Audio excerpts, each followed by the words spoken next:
gathering information from most of the groups around here under the impression of using it for a blog.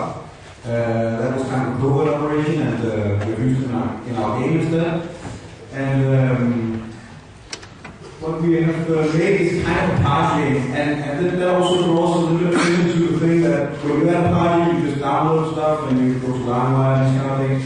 And we want to comment on this very relaxed relationship that we have to using other people's copyright materials.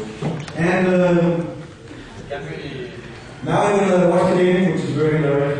We made ourselves. And will someone tell about the technology behind it, or will you do that while playing? So we need to start on the projector, right?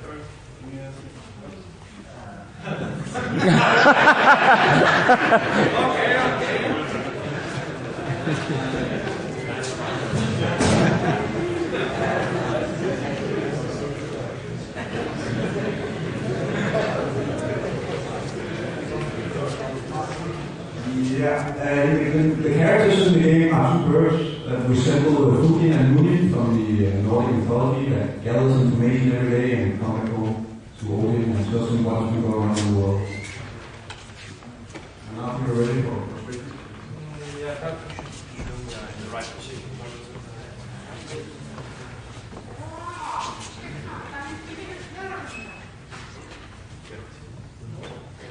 Yeah, like it's about to, you steal intellectual property and you are controlling the bird by flapping the arm. I don't know, someone first starts the game. You can see how it is. So far, it's actually very difficult to see.